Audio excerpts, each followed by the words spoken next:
Hey guys, you're watching TechEdit. I'm Basil and I've been using Huawei wearables for over 10 years. I still remember my first time. I was gym obsessed, worked out 5 or 6 times a week, and I actually worked as a personal trainer as well. The reason I chose Huawei watches is because they were the only watches with battery life good enough for sleep tracking and 24/7 monitoring.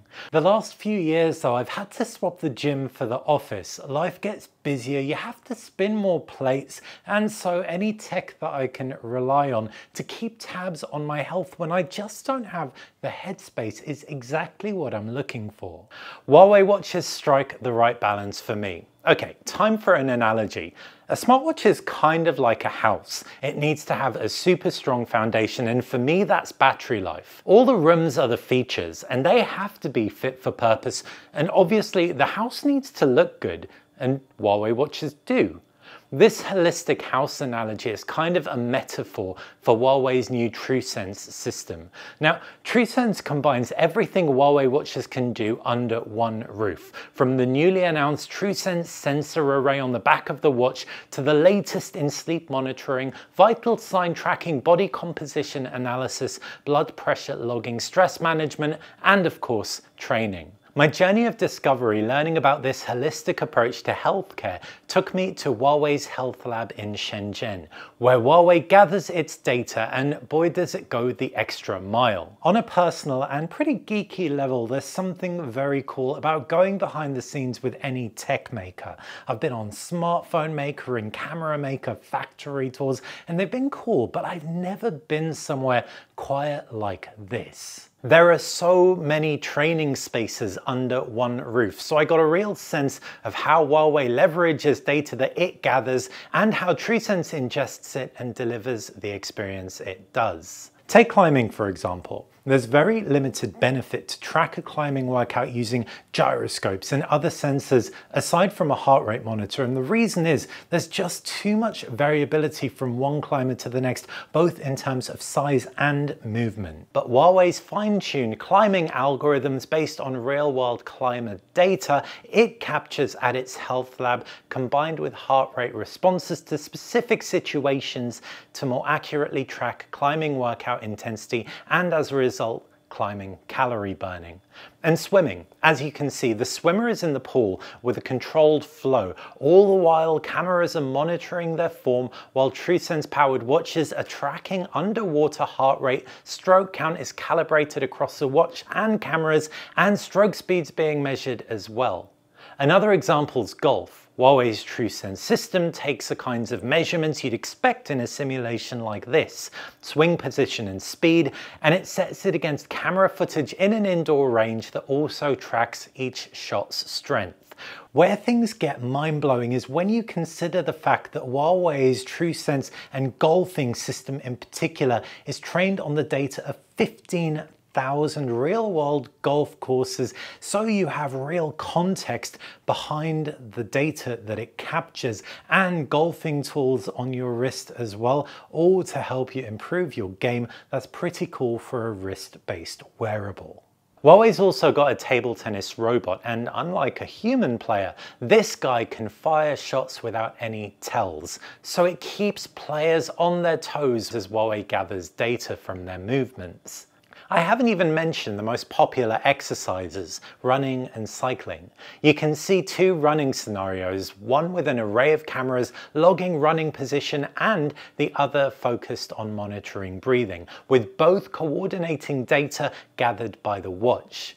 It's a similar situation with cycling. Of course, the watch doesn't know when you're moving your legs, but combining GPS data with other metrics from movement to heart rate, Huawei's engineers have created algorithmic computers that keep tabs on your body so you can focus on the task at hand.